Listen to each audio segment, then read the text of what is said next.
कि यहाँ के विभाग के लोगों ने क्योंकि क्वारंटीन किया है सारस, इसलिए मौके पर नहीं दिखा सकते थे। उन्होंने सीसीटीवी लगा करके और टीवी के माध्यम से हम लोगों को दिखाया है।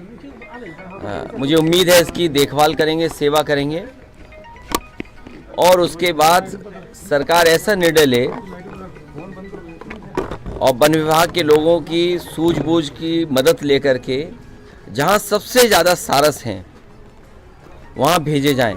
मुझे याद है समाजवादी सरकार में सारस के लिए संरक्षण केंद्र बनाने के लिए पैसा दिया गया था, बजट की तैयारी की गई थी और इटावा में लाइन सफारी के आसपास या समान या सरसई नाबर, लाग बहुसी इनके किनारे कहीं सारस का संरक्षण केंद्र बन जाए। और इसलिए ज़रूरी था क्योंकि उस इलाके में इटावा, मैनपुरी, फिरोजाबाद, कानपुर देहात, रायबरेली, इधर सारस की संख्या बहुत है।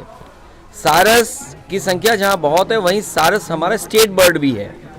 मैं सबसे ज़्यादा धन्यवाद और बधाई आरिफ को दूंगा कि जब सारस घायल हुआ, चोट लगी उसके पैर में, उड़ नहीं पा रहा था, उस समय सबसे ज़्यादा सेवा करना, उसका इलाज कराना, मदद करना, ये आरिफ ने किया।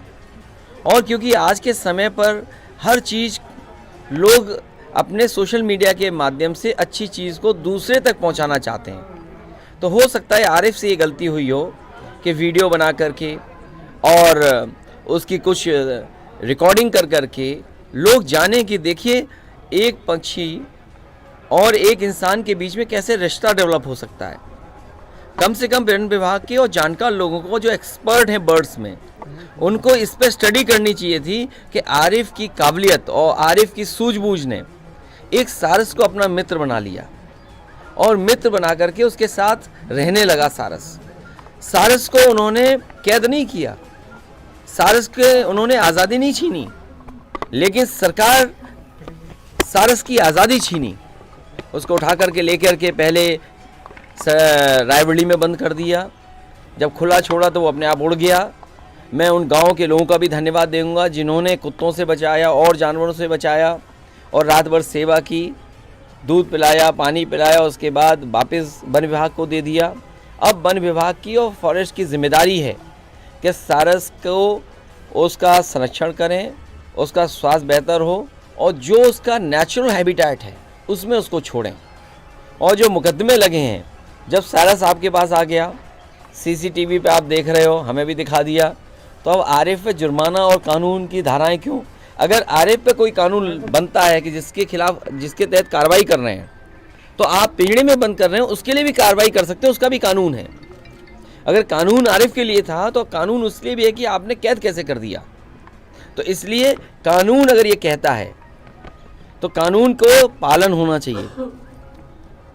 आपने हालात देखे? मुझे तो जानकारी मिली और सीसीटीवी के माध्यम से देखा। मैं धन्यवाद देता हूँ कि कम से कम उन्होंने सीसीटीवी के माध्यम से दिखाया और क्वारंटीन होने के बाद हम कहेंगे कि हम लोगों को पास से दिखाएं। सर, राहुल गांधी डिस्क्वालीफाई हो गए क्या 24 में? और सारस की दोस्ती दिनों से थी, आपको जब पता चला तो आप मिलने गए? जाता हूँ, उस पर कार्रवाई हो जाती है। और ये कोई अच्छी परंपरा नहीं है। अगर आप गड्ढे खोद रहे हो तो ये समझ लो गड्ढे अपने लिए खोद रहे हो, और अगर आप जो आज बो रहे हो वो कल काटना भी पड़ेगा आपको। तो अगर आप ये परंपरा डाल दोगे कि अगर मैं किसी इरफान विधायक से मिलने चला जाऊं तो आप महाराजगंज भेज देंगे घर से दूर, कोई हमारी पार्टी का करीब है तो उसके झूठे मुकदमे लगा देंगे आप। आरिफ जो सारस की सेवा कर रहा था, मैं जानना चाहता हूं जब उसको मदद की ज़रूरत थी तो ये कहाँ थे? जब वो घायल सारस था तब सरकार और सरकार के लोग कहाँ थे? तो कम से कम सरकार को ऐसे लोगों का सम्मान करना चाहिए था और कम से कम पुरस्कार देना चाहिए था, जिससे कम से कम लोगों को सारस या किसी पंछी के प्रति प्रेम बढ़ता। सर, राहुल गांधी डिस्क्वालीफाई हो गए हैं, क्या पीएम मोदी एक ही फेस होंगे 2024 में?